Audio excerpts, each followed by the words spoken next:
The Home Tech Podcast is supported by you. To find out more, go to HomeTech.fm/support.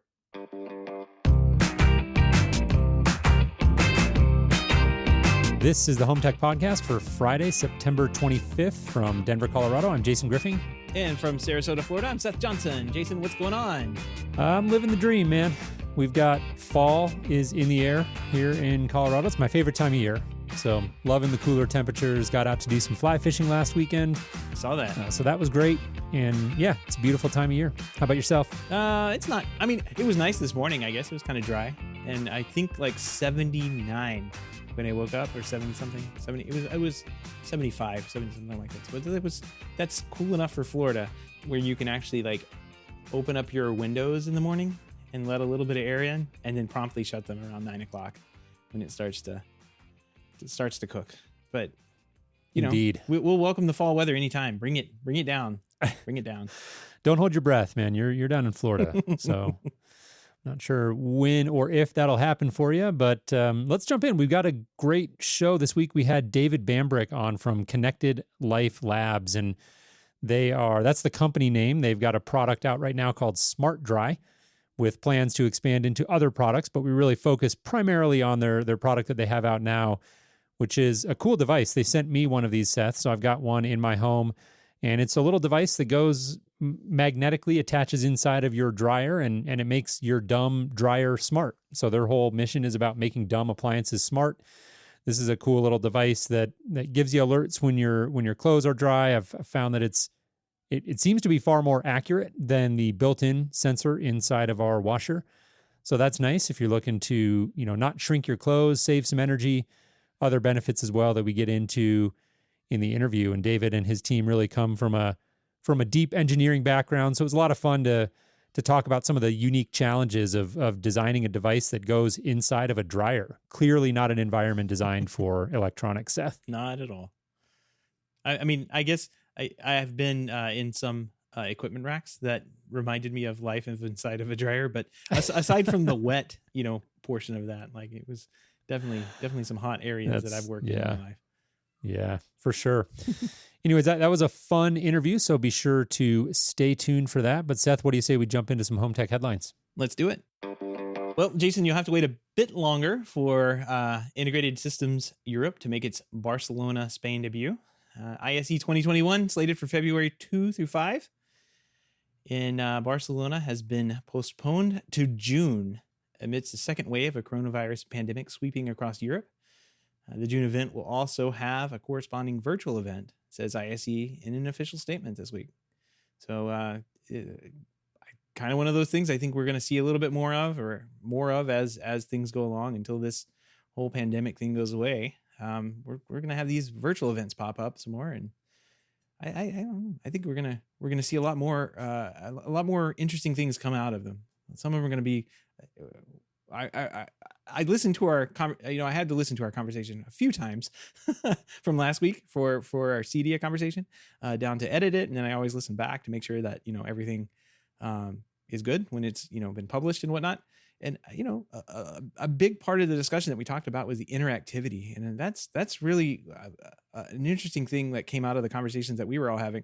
I wonder how or if these types of events, or ISE, and I think we'll talk about a little bit about Lutron and some CEDIA events that are coming up, like how much they're going to focus on that interactivity rather than just like, well, here's a webpage to visit, check it out. Right. Yeah, it says the plans for the digital component of the event are still in the works here, according to CE Pro. So no major surprise here. This is clearly, in my mind at least, the right move, and hard to believe that we're coming up on that time again. I remember ISE this year, 2020. Yep. Feels like it was yesterday, and we were, if you remember, right sort of on the cusp.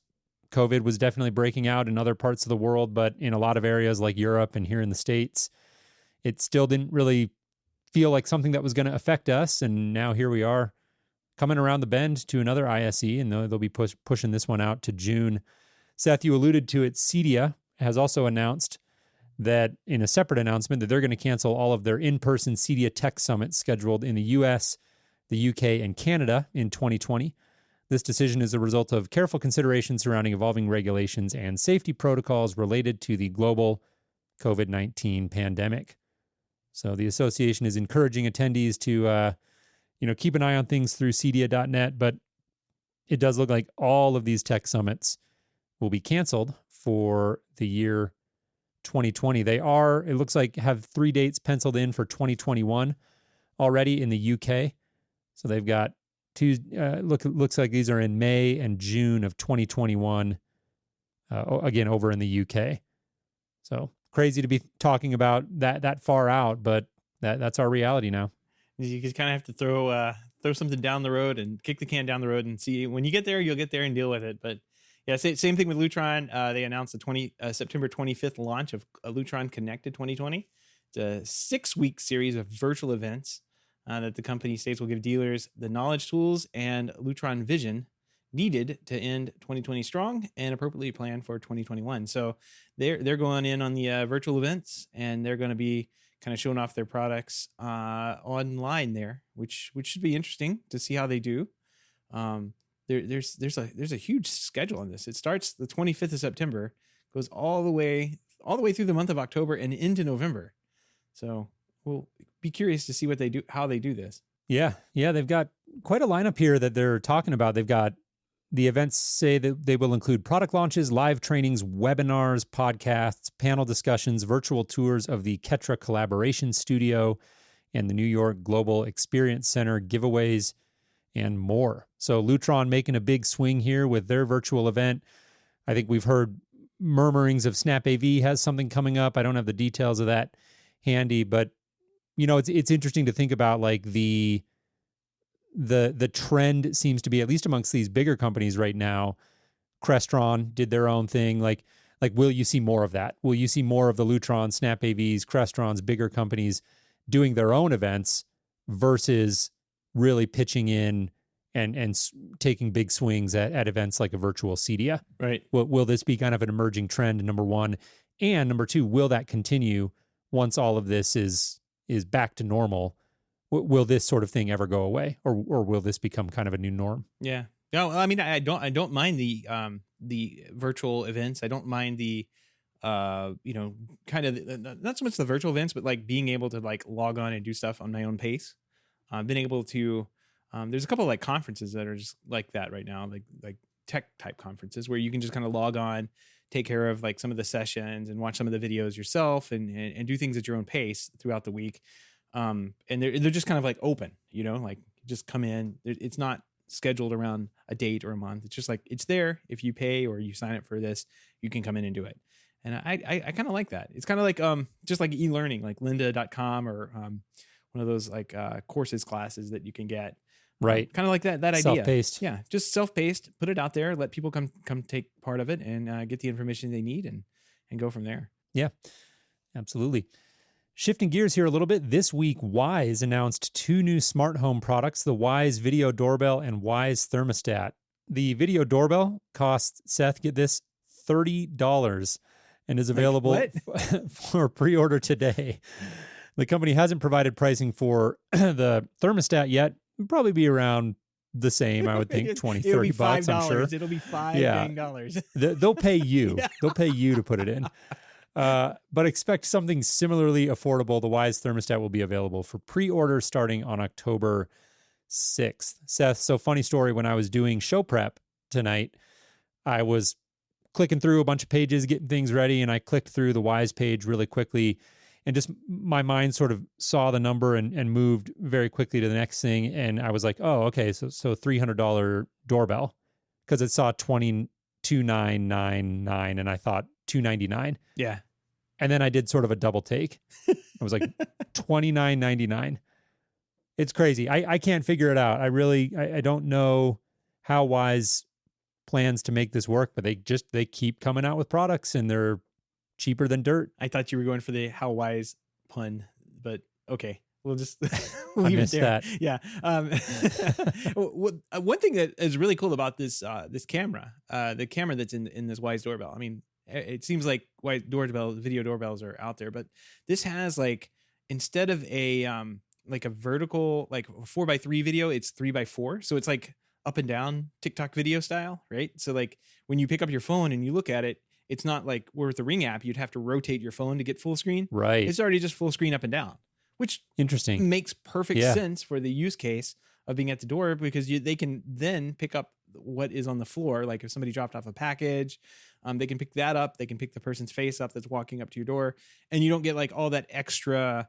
Like at my house, it's like there's a wall on one side, so half of my Ring video is just like completely useless to me, and the other half is bushes Right. that people would never walk in anyway. So that's a great idea. 1080p, but I noticed if you dig in the specs, they are promising, well, never buy something on a promise, but they're promising a future 2K upgrade with an OTA, upgrade update. So eventually they will get their server infrastructure in place or whatever it takes and push out that update to get 2K video out of this thing. So for $30, comes with a chime too. Like this seems like a heck of a deal. It sure does. And I got to say, I last fall when I was having my mouse saga in the house, if you listeners to the show may recall that, I went and bought a bunch of these because I needed to set up a very sophisticated mouse surveillance operation in my home. And for the price, you can't go wrong. I mean, they're insanely good for, I think they were $20 a piece.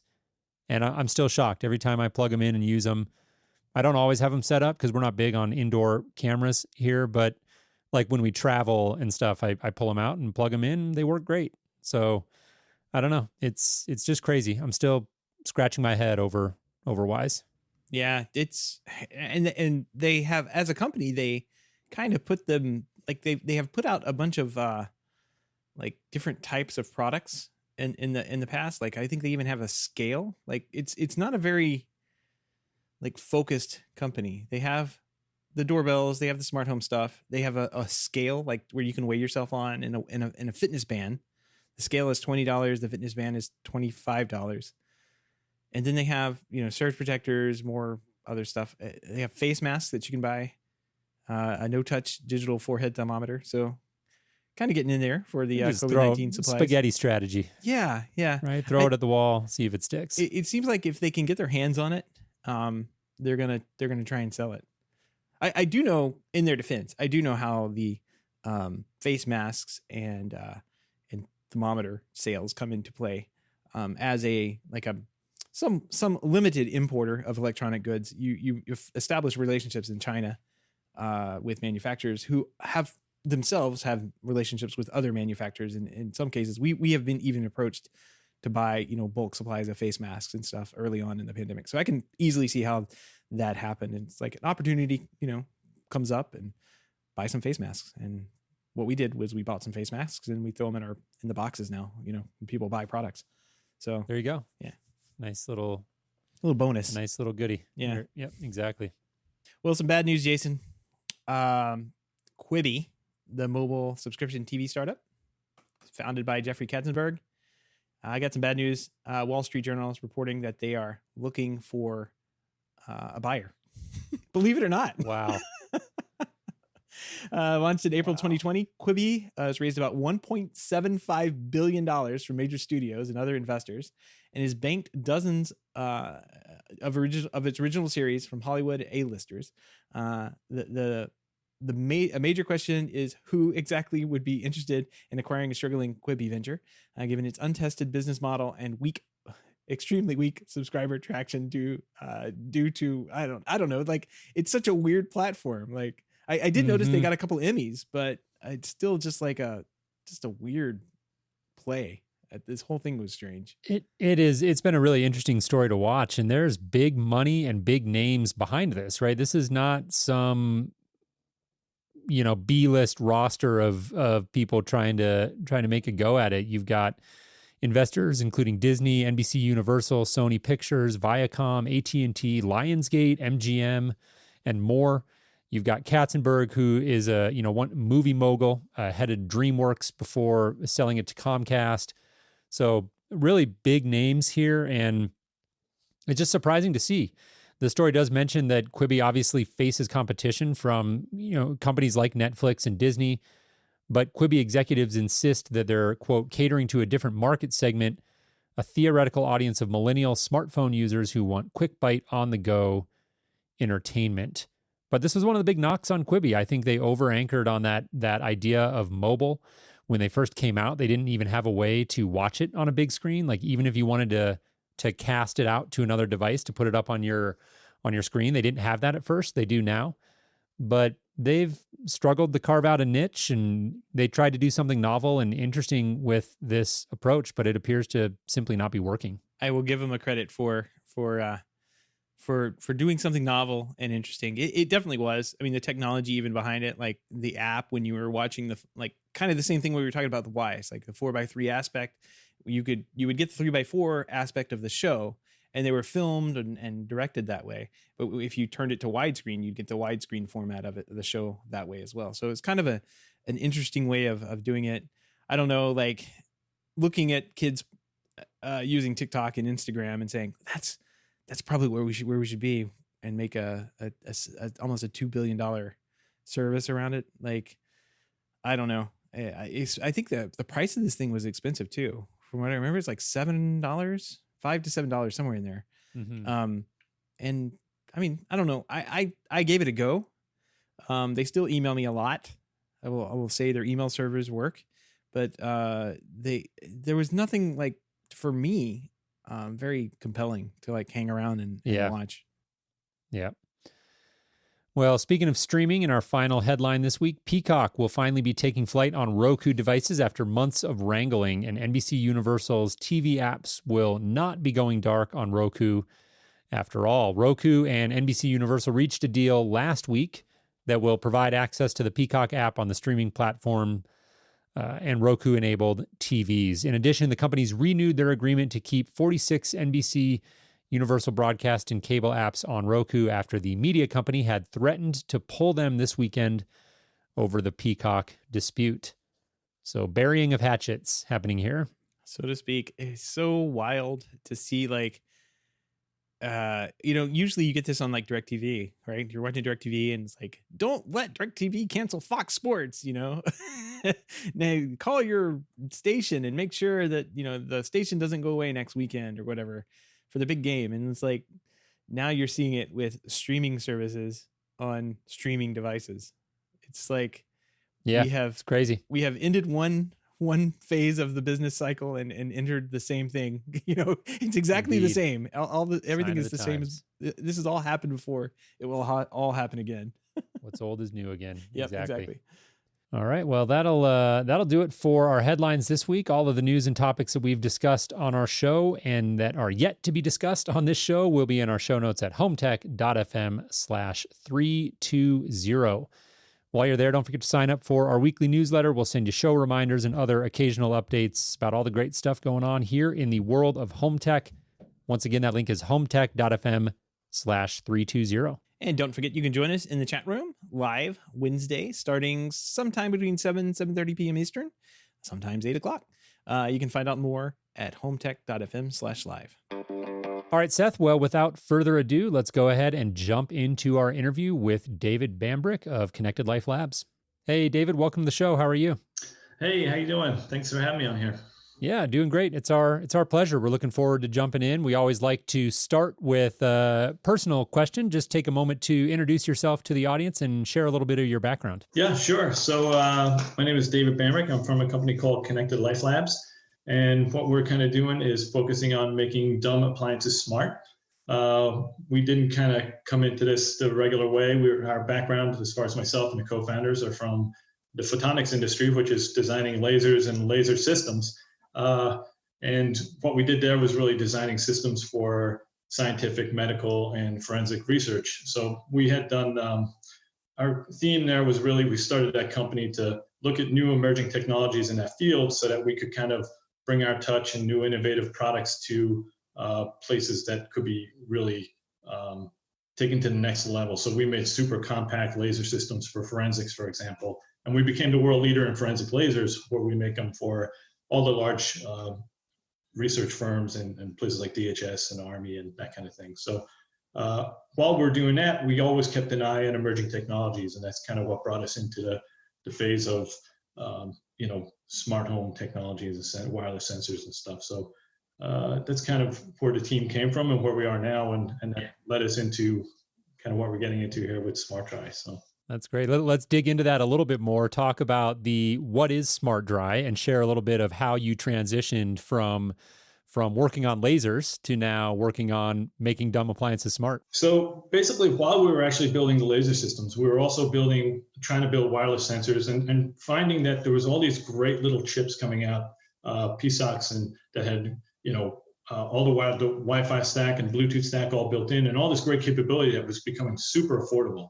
And we wanted to see if we could use that in our laser systems or some of those designs. And instead, we started building wireless sensors that were monitoring our systems while we built them and doing robust testing and stuff. And then we built the back end kind of cloud and some app and desktop applications that were all kind of coming together in this platform that we're building internally that was allowing us to kind of come up with new ideas for products. And again, this whole idea of we were looking at these new technologies and like, oh, well, maybe there's something else we can do with these. And I just happened to be home and I have this old dryer that was cooking my clothes and shrinking every t-shirt I owned. So I was like, maybe we could take one of these sensors and just stick it in a dryer and see what happens and, start doing something better with my old dryer. And then I realized there's actually about 80+ million of these in the United States alone. I was like, I can't be alone. There's got to be something else we can do with this. So we started to focus on this, kicking it around for a while. And maybe naively, we didn't realize some of the challenges that would come with sticking a wireless sensor inside a big metal box that's going to fill itself up with water vapor. But that all kind of then evolved into what is now SmartDry. And that's really, a wireless sensor that just snaps into any electric or gas dryer and instantly makes it a smart appliance. And what it can do then is give you all the rich features of a new smart appliance, even if it's 10 years old. And what we started to find, after we got the patent and everything on our sensors, that our sensor is actually more accurate and our algorithms in the cloud end of it at calculating when your clothes are actually dry in your dryer and give you the alerts to stop sooner. And on average, the American household does about 7 loads a week, and this can save you about 15 minutes a load. So that's about 2 hours, almost 2 hours of runtime a week that it's not wearing out your clothes, it's not wearing out your dryer, and it's clawing back all that energy for you that would have just been running aimlessly. So that's kind of what SmartDry is and what it can do. And then, as we're evolving the product and adding it to more smart speakers and smart things and stuff like that, you start to integrate it into your home and you get all the other nice benefits of, being able to turn off the smart plug automatically so that your dryer can shut off and, kind of thoughtlessly save you that energy. So, yeah, that's great. And we'll get more into the architecture of the product, and we'll talk a little bit more about the app, but I'd love to first drill down and nerd out a little bit on some of the challenges that you talked about. First of all, you guys were kind enough to send me one of these. I have installed it, and I agree. I've been sort of interested to compare when I get the notifications on my phone that says your clothes are dry versus, we do have a new-ish dryer. It's not one that has an app that sends us notifications on its own, but it does have a sensor in it that's supposed to stop when the clothes are dry. And I have noticed that the sensor on your guys' device does appear to be a better indication of when those clothes are dry. So talk a little bit about building that sensor and, broadly speaking, what some of those big challenges were in terms of, like you said, designing this device to go inside of an environment that's clearly not conducive to electronics for a whole bunch of reasons. Like you said, a whole bunch of reasons. And probably if I had known all the things that were going to come down the pipes, I might have thought twice about it. But so you've got lots of things. So you've got the big metal box, right? So that's the first issue. You've got, as you dry your clothes, you've got all that water vapor coming out. So that's going to stop your RF signal getting out as well. Then it's all going to get really hot and it's going to get really dry. So that's going to create a lot of static. And then it's got to live off of a little CR2032 battery for as long as possible. So we can't be, just saying it lasts for a week. It's got to last, 6 to 12 months minimum, or people just aren't going to use it either. So all of those are kind of the main challenges. And each one, so if you've seen the device, so it comes obviously with the sensor and a small little gateway. Those two things, one of the challenges we're not going to get away from is that you're not going to get hundreds of feet of range from the sensor being in that metal box and the water vapor issues. So the sensor and the hub usually stay within 10 to 15 feet of each other. And obviously the dryer is plugged in, there's going to be an outlet close to the dryer. So that's not going to be all that big of an issue, but we did have to make sure we selected proper antenna design and things like that on the sensor and the hub to make sure we're maximizing that transmission and receiving. And then as far as like the static and stuff, we actually had to go through and look at proprietary and special coatings on the board itself inside the dryer so that we protect it. We don't want it to get zapped when everything gets really hot and static is flying all over the place because we've all pulled our clothes out and gotten that nice zap. Well, we didn't want to do that to the sensor and kill it prematurely. So we have specialty coatings that are on the sensor itself then too. And then battery life, the algorithms into when we make this thing, how much data we actually need to make intelligent decisions, and when we actually put the sensor to sleep, and how we wake it back up and all those kind of things. So those were a lot of trials and testing and looking at the data, and then how much data we actually do need to make intelligent decisions on the cloud end about what's happening. And like you said yourself, you've seen where we're making better decisions with the least amount of data. So keeping the battery alive and for as long as possible, and then being able to make those intelligent decisions on the back end. It all kind of came to, I think, a positive end. So yeah, there was quite a few challenges, but that was part of kind of how engineering geeking out. Like all of those things are kind of fun to solve, right? Like they were all independently like, oh, this could be a big mess, and maybe it would just never work. Like, will we ever get this to work? But in the end, they proved to be challenging, but we came up with some, I think, innovative designs that fixed all of them. I'm over here laughing because I'm like, oh yeah, you're putting this inside the dryer first of all, and like, okay, well, this thing's tumbling around inside the dryer with all these wet clothes and possibly some kids' shoes or something that get thrown in there, and then you keep going. You're like, it's inside the dryer. It's literally in there, inside this metal Faraday cage that keeps Wi-Fi and all radio signals out. And I'm like, oh, this is getting challenging. And then you're like, static electricity also. Oh man, it's a whole other issue altogether. So yeah, just pile literally every problem that you could think of with electronics and stick it in one place, and there you have it. Lasers might have been easier. It would have been next time. Yeah, lasers to make a dryer out of lasers, and then exactly.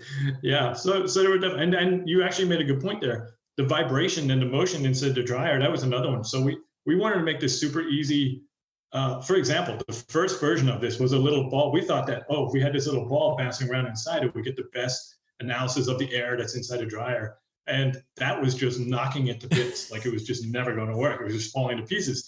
So, it's a really easy snap-in magnetic holder, and it's just two little magnets in there, and it holds up to 12 pounds of pull on those things each. But it's only about 3 ounces of a sensor. So it's not going anywhere. Like shoes can hit it, clothes will hit it all day long, and it just holds itself in place. So that was a challenge. I almost forgot. There's so many, I forgot one. So there you go. That was it.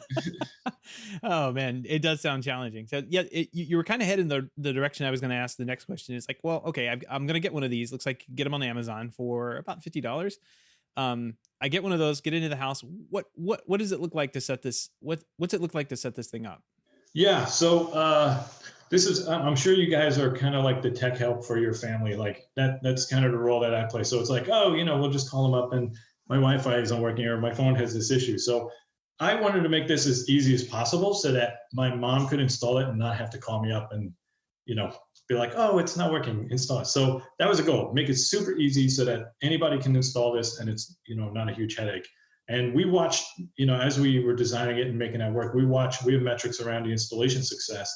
And right now we're up at 98.8% success rate of once you download the app and they actually come online. And that was we watched that through all sorts of different updates too. So if a new iOS update or something comes out, we want to make sure that we didn't mess up that success rate. So basically you take this out of the box, it's got a magnetic snap, you download the app, and the first thing it does, we wanted to make sure there was a minimum amount of interface with like having to type in IDs or taking pictures of QR codes and that kind of thing. So once you pull the battery tab, it'll automatically communicate to the app, pull in the sensor ID, and then you just go step by step. And the only thing you as the user have to input is basically the password for your Wi-Fi to get it online. And obviously, that's the one step we can't get around.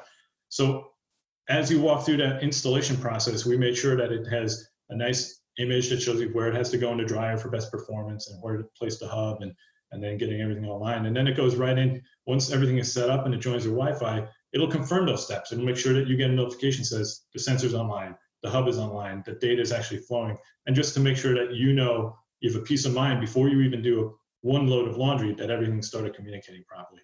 So we wanted to make sure that that whole process was super easy.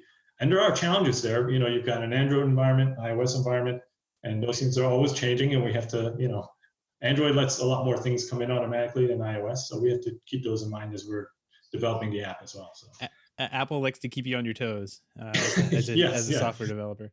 Exactly. One quick question: you mentioned a couple times a hub, and I'm looking online, and I see the SmartDry device with the magnets on it. But is there another piece that I'm not seeing, or when you say hub, do you mean the SmartDry device that actually is that all there is that lives in the dryer and that's it? No, so there's actually two parts. There's a sensor that's in the dryer, and then there's like a hub, SINIC gateway. It's really just a relay. It's taking the data that's coming from the sensor and relaying it back up to the cloud backend. So it's making all the analysis is being done on the cloud side of it. So it's just kind of a relay for that, and that's all it does. It really just relays the data that we're pulling from the dryer. And you mentioned iOS, Android apps, but what smart home type platforms do you integrate with that? The platform. So the real goal of this thing is to get it out to as many people as possible, so we can save that energy on a large scale. That's really where we see this product succeeding. So the first things we went after are really the easy ones. So the smart speaker stuff. So we have Alexa compatible. Right now we have a beta program for SmartThings going, and it's been really good. We've great feedback from a lot of the users that are using it now, and that's going to be launched fully in the next month or two with a new app release. And Google Assistant is going to be released with that also. And we're currently we're excited about some development we're doing in Alexa routines, where right now you have to ask Alexa if, what are the status of my clothes, and she'll tell you that they're dry or it's stopped. But now we're actually working on where you can have a routine that'll get triggered, and she'll tell you your clothes are dry, and you don't have to ask her anymore, and then put that out. So we're excited that that's in the works, and that should be out in the next couple of months. So the focus on those and the trade-offs, it's one of those things where we've got Habitat and Home Assistant that we've kind of had to put aside, a little bit reluctantly, where we can't go after everybody. We are a lean, small company, so we have only so much bandwidth. But also the goal here and the strategy is that we want to get as many of these things out there as possible, so that we get the biggest energy conservation grab possible. Again, we started this company with the theme of making dumb appliances smart, but the goal there is really to conserve resources, and resources are things like our time, which is, we're getting that time back, but then also that energy and CO2 footprint. And if, we don't want to get too nichey, but we don't want to forget them either. We do want to double back on those as we get a bigger user platform, expand that all out. That is definitely on our technology roadmap. Just right now, we want to try to get as many of these things out there as possible to make the biggest difference in that way. Yeah, that was going to be one of my next question was like, how about an API for everybody else? But it sounds like you're heading that way. And I, as a software guy, I understand like APIs are kind of like the last thing that you get to on your checklist. Like that means like everything else is done, and then you can go, okay, we can everything support, works. Yeah. So I understand that, and it sounds certainly like we're really a group of engineers first, and we love to be able to take other people's stuff apart and play with it, and we would love to stay and make that. It's that kind of Steve Jobs and Wozniak argument, like, can we just make it so you can just build it and customize it yourself? And we really hope to be able to bake more of that into it as we get more of these out there. But that's, we're neglecting it at the moment, but we're definitely going to be getting there. That's all right. That's what I'd like to hear. Yeah. Good stuff. And I did want to comment really quickly on the installation. Seth and listeners to the show know that I am a master procrastinator when it comes to projects around my house. And when I received this in the mail, I committed to myself, I'm not going to wait. When I get it, I'm going to open it up and I'm just going to install it and hope that it goes quickly. And I'll say that it did. I got the whole thing from start to finish. I think maybe took me about 10 minutes. And we've got it in and working. Talk a little bit more. I want to drill into the app a little bit more before we zoom back out and talk about some of the things you're doing on the energy front and partnerships with providers and things of that nature. But let's give people a little bit more context on the app. And I'm looking at it here in front of me. Walk our listeners through the different features that you're presented with and sort of at the ground level. How does this app work? Yeah. So basically what we wanted to do was kind of mimic a lot of the features that you're comfortable with on your dryer. So for example, and then add some extra. But some of the things are going to be, okay, when your clothes are dry, we're going to alert you. So that's just a very simple feature. But you can also select how dry. Do you want it less dry, dry, more dry? And that's really language that comes from your dryer. It's an odd language, but it is their language. And it's familiar. So we built that into the app. One thing we added was a delicate alert. So anytime your clothes go over 125 degrees F, they're starting to be in that zone where if it's a delicate clothing, whether it be silk or whatnot, it could start to shrink or, just get damaged. So we built that into the app as well, because that's a feature that I wanted to see because my t-shirts were shrinking. And again, my dryer was getting excessively hot. So we also built in safety features. So now it'll give you an alert if your dryer goes into this excessive heat mode. So once you start going up to 165, 170, 175 degrees F, that is not a safe place for dryers to operate. That's actually probably indicative of a clogged vent or some other malfunction. So we will send you an alert to your phone when you get that, or if your Alexa is hooked up. So those are some of the features that we chose. They're on the front screen so that they're easy to set. You can save them. They'll be your defaults. And the idea behind the app is basically you can have it as a set it and forget it. So you can save the defaults. And every time you restart a load, the system will just automatically reset itself for the next load. You never have to open the app again if you don't want to. It'll just send you alerts to your phone or to your, forward to your watch or to your Alexa. So you can be as simple as that. You set it up once and it's automatic. Or then you can, like we were talking, you can integrate it with lots of other stuff. You can flash your, laundry room lights when the dryer's done, or all those kind of other things. So, and then basically the rest of the app just goes into some other settings like, setting up Alexa and some of the back-end troubleshooting and things like that, like testing a sensor. And it'll also send you an alert about a month before the battery dies. We're also monitoring the battery health inside and that's all, again, we're gathering all that data and feeding that back into, future designs and making that even better. But you will, as a user, you'll get an alert about a month before the battery's going to die. You'll get a low battery alert, and then you can go into the app and it gives you little instructions on how to change the battery. So fundamentally, the app is not very sophisticated, but it's not a very sophisticated appliance.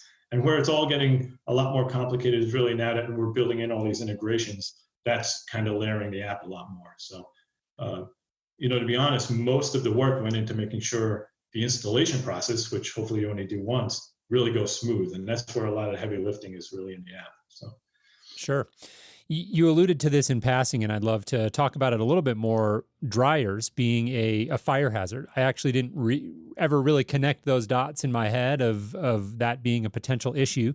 So talk about that a little bit more, but also expand out about some of your guys' plans to not stop at the dryer and alerting you when clothes are dry, for example, but broadening that out, looking at appliances. And I love the idea of I think appliances are an underserved area of the smart home.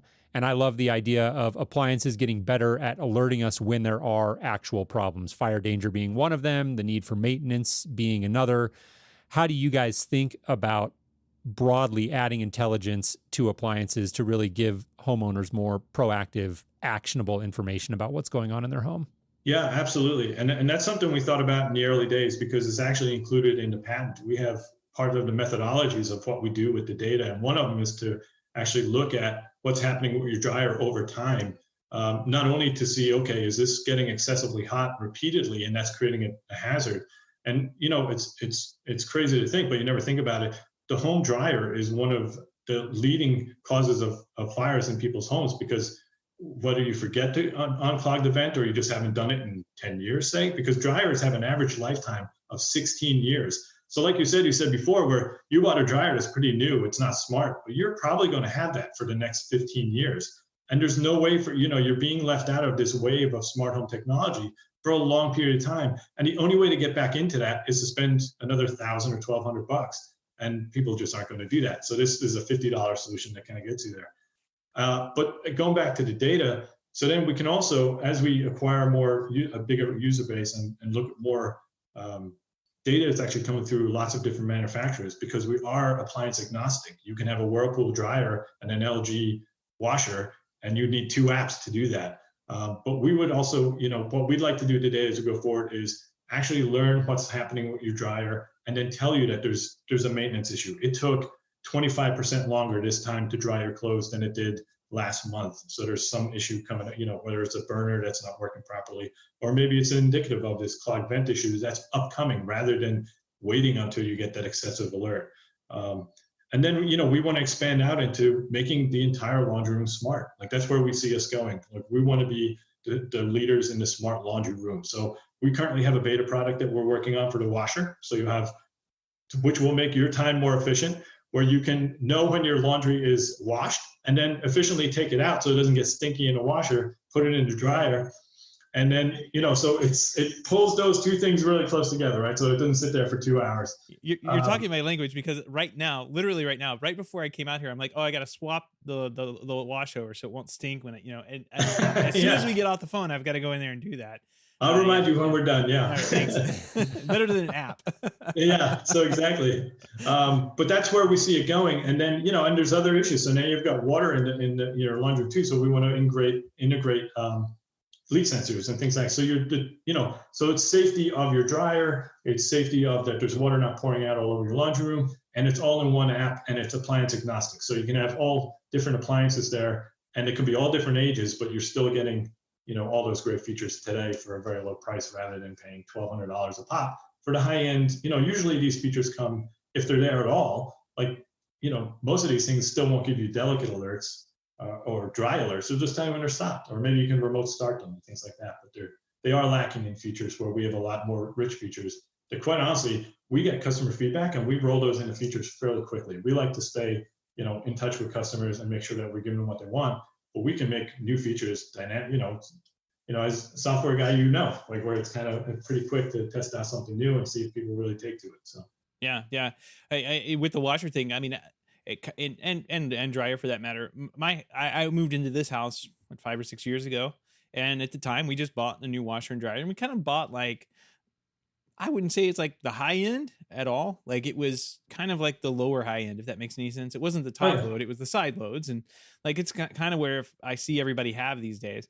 But I think it was like right on the cusp of the smart industry or the smart home type kind of taking over or coming into the white goods of appliances and that kind of thing.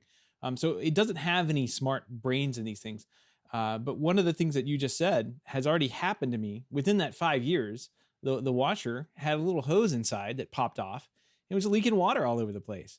And it's like, I had to take the top off the washer, and sure enough, there's a little hose that feeds into the washer that was just sitting there. It's like just plugged it back in, put the top back on. A disaster waiting to happen. Yeah. Yeah. I mean, but you wouldn't think of a newer washer, existing for only a handful of years to have that kind of issue. But yeah, it totally can. And there's no leak detection built into the LG washer that I have. It's just the dumb appliance that I bought, and it's not going to get any better. So any product like that, or like what you have for SmartDry, is going to add an incredible value to existing appliances that are out there right now. That's a great idea. Absolutely. And we are not alone. There are just dryers alone. There's over 80 million dryers in the US. And like I said, they last on average 16 years. We're all just being left out. And that's one of the main drives to get all that, get those people the same rich features that we can, you can get by buying a new smart dryer. And quite honestly, those features in those dryers are staying the same for a long time.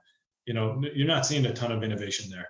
And we've actually had customers that bought SmartDry under old dryer, realized they had a problem, went out and bought a new smart dryer or whatever brand, and put SmartDry in, and still got the energy savings. It was still more accurate at telling when to close or dry. So those energy savings are definitely real for a lot of people. And we do plan on expanding out so we get people more peace of mind across the whole laundry room, and that's kind of where we see it going.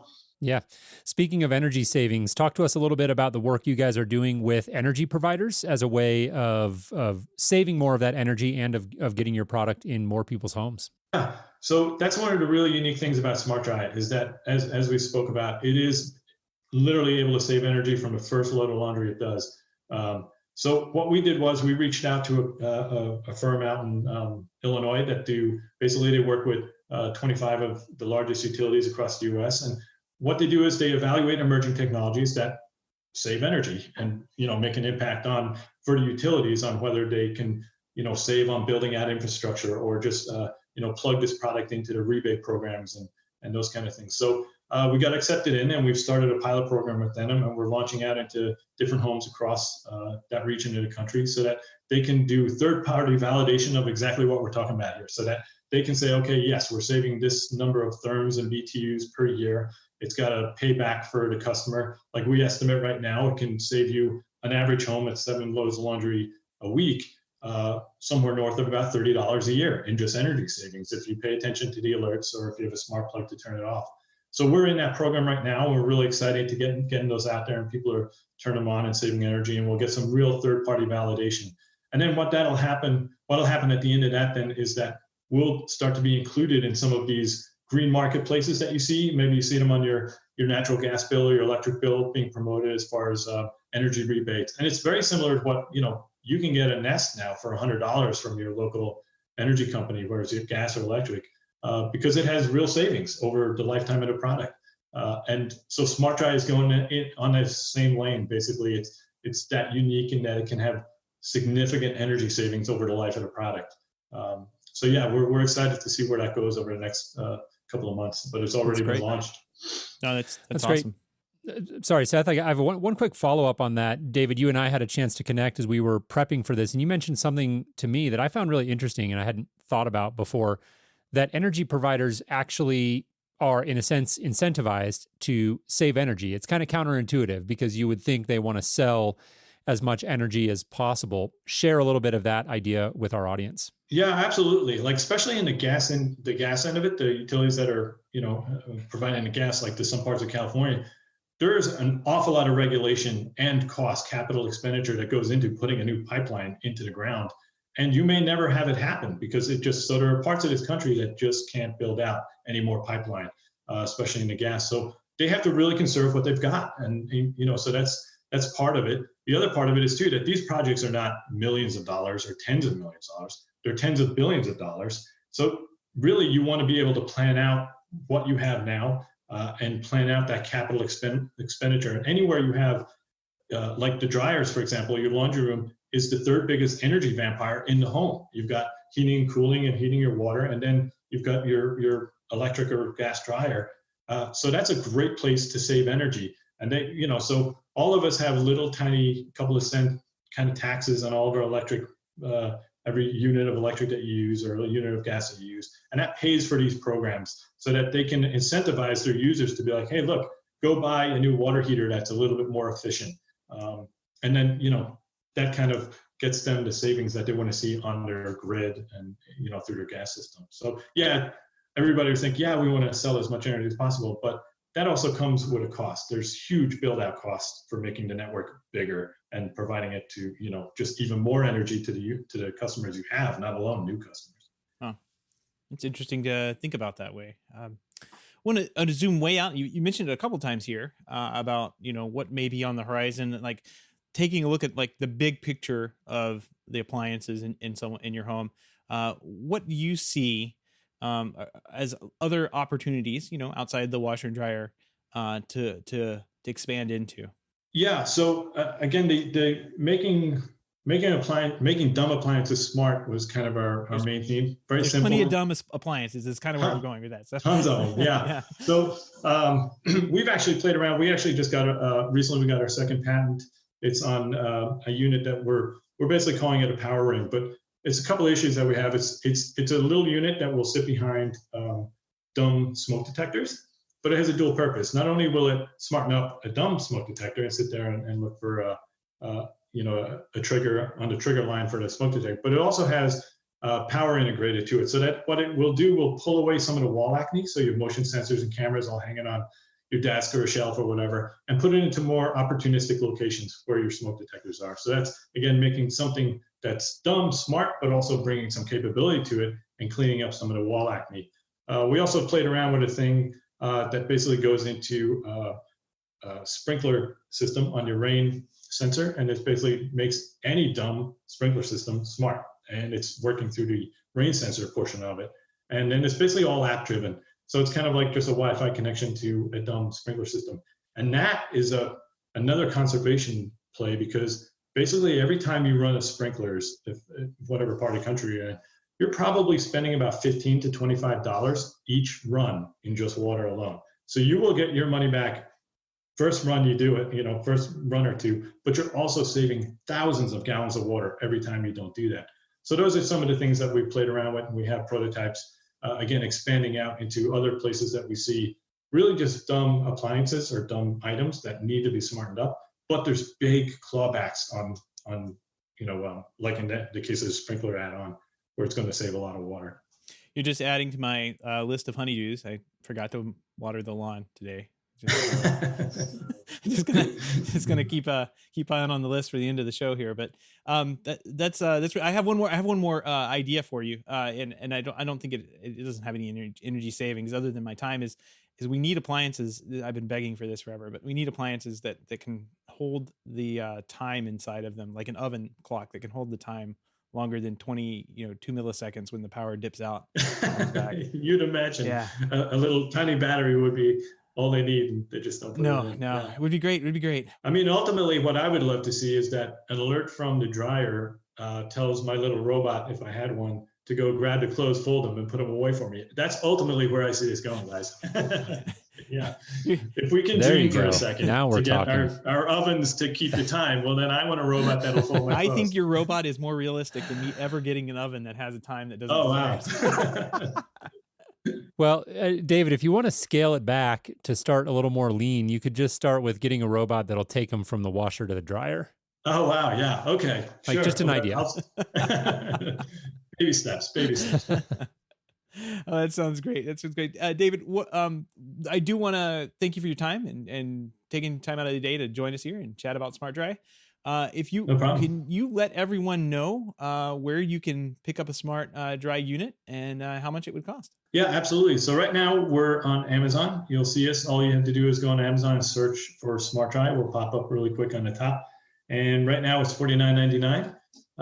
So basically, it's very affordable, obviously against the price of a new dryer, or even the difference between a non-smart dryer and a smart dryer is $300 to $400 right there. So really $50 gets you all those features instantly. And like we said, it's easy to install and it's fairly affordable. And if you use the alerts and integrate it into smart things and stuff like that, you can actually get your money back definitely within the lifetime of the product. It's about north of $30 a year you get back in energy savings. So, it's not very expensive, but it's I think it can pay for itself over the lifetime of it, definitely. Yeah. If our listeners wanted to learn more or connect with you, David, what would be the best way for them to do that? Yeah, so you can go to connectedlifelabs.com and you'll see all the kind of fun stuff we're up to there. There's links to the website for SmartDry itself and some of the other ideas that we're playing around with. And there's email and everything.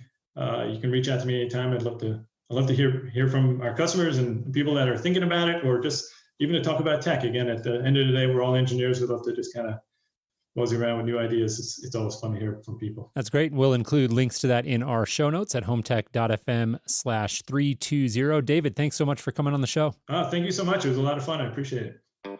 All right, that'll do it for our interview with David. And again, really enjoyed that conversation, learning a little bit about the inner workings of developing this device and some of their bigger picture visions. I've alluded to this on the show. I alluded to it in the interview as well. I do believe that appliances are an underserved area of the current connected home landscape. I think there's opportunity there, and I enjoyed learning about the innovative approach that David and his team are taking to tackle that area. Yeah, definitely. There's a lot of appliances in the house that are dumb, and it's anybody who can put something on to make them smarter, especially a dryer.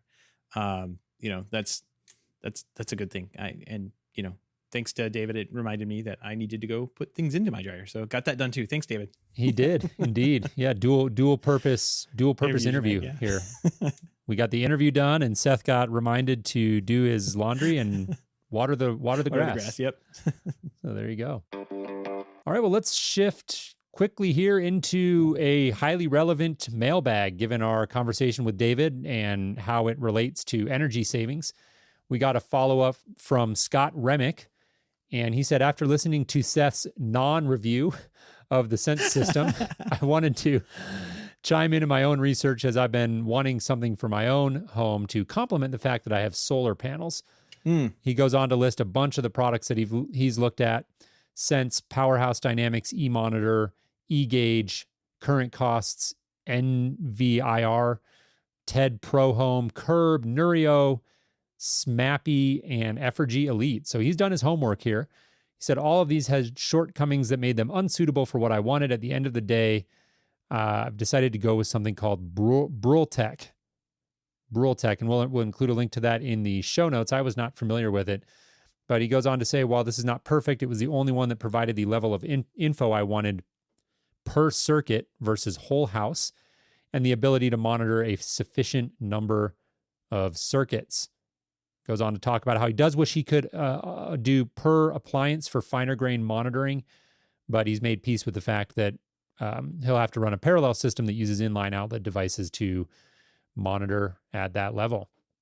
So he hasn't quite got this fully installed yet, but again, clearly Scott's done his homework here. And for anyone out there who is considering energy monitoring for their home, give that one a look. Yeah, he mentioned something there that I meant to, but the conversation was kind of off the cuff. But I can see that these types of devices would be infinitely more useful. Even the Sense would be infinitely more useful if I had solar hooked up. So yeah, if you have a solar system on your house, I can definitely see how this would be something to look at. And even Sense in its limited capacity, just kind of like guessing and chucking things in front of you would be helpful. Yeah, absolutely. That makes a lot of sense. So again, Scott, thanks for reaching out, and for anyone out there who's looking into those types of solutions, we hope that helps. Well, Jason, got a pick of the week this week. What you got? Finally, I think you're going to enjoy this one. And I think I'm going to enjoy it more than you, though, because it's here physically in my hands. Ooh, there it is. Tactile remote with hard buttons for the Apple TV. You're speaking my love language. I like it. Let's see it. Hold that thing up. Let's see if I can get this. Oh, you know what? I should do. There it is. There. Can you see it? I've got transport controls. I've got up, down, left, right, okay. I've got a button at the top that says menu with a little circle around it. I've got volume for the TV or whatever I've got it hooked up to, and some kind of P up and down. I have no idea what P up and down does. Only one way to find out. I will figure this out. So Seth, is this may be a dumb question, but does it connect Bluetooth to the Apple TV, or does it have to do IR? Like, does Apple allow? This looks like a Bluetooth remote. Got it. But it does have volume for the TV. So I wonder how maybe it's using CEC for that. Yeah, it must be. Yeah. What's the brand name on that one? Oh, sorry. Yeah, it's Function. You can get these over at function101.com, and put a link in the show notes. I think it's kind of nice to have this just off on the side. Reach over, grab it, feel your way through the remote, and push the buttons. I still have the Apple TV, remote here, that with a little silicone case. Yep. That we both have come to love. And the reason I still have it here is because of the magnets on the back, and I can stick it under the desk here, and it just doesn't walk away that way. Indeed. But, on top of the desk, they disappear. Yeah, I like this. I'll have to give this a look. I'm not a big fan of the Apple TV remote. I find the swiping to be really hard to control on certain instances, like particularly in my Tableau app. It's super sensitive, and so I'm wondering if maybe this button with the physical left-right cursors might be a better solution for me. Yeah, I'm looking on their website. It says it's IR, so I wonder if it's got a little bit of both. I don't know. It says it's programmed to work with Apple TV and Apple TV 4K out of the box. I haven't set it up. I really don't need to set it up. I just need to turn around, and I can't see the Apple TV screen from here. So I'll give this a go tonight and report back if it's not any good. But I suspect I'm going to fall in love with the buttons. There you go. We will be. It actually it doesn't feel bad. Like it's kind of the same material that these silicone cases that we have. Yep. Like the backs of those, that's the front of this, and the other side's a hard plastic. So it feels like a normal remote, and you can definitely move your thumb around and feel where things are. So very good. Well, I will anxiously await your final verdict on that one. I'll give it a spin tonight. All right. If you have any feedback, questions, comments, picks of the week, or ideas for a show topic or guest, please do give us a shout. We would love to hear from you. Our email address is feedback@HomeTech.fm. Again, that's feedback@HomeTech.fm. Shoot us a note. We'd love to hear from you. Yep. We want to give a big thank you to everyone who supports the show, but especially those who are able to financially support the show through our Patreon page. If you don't know about our Patreon page, head on over to HomeTech.fm/support to learn how you and others support the show for as little as $1 a month. Any pledge over $5 a month gets you a big shout out on the show. And speaking of which, Jason, we do have a $5 pledge. This last couple of days it has come through. I think his name is Eddie. I did see that come in, and I think that maybe. Well, he put his name as EMS on the EMS, thing, so. yeah.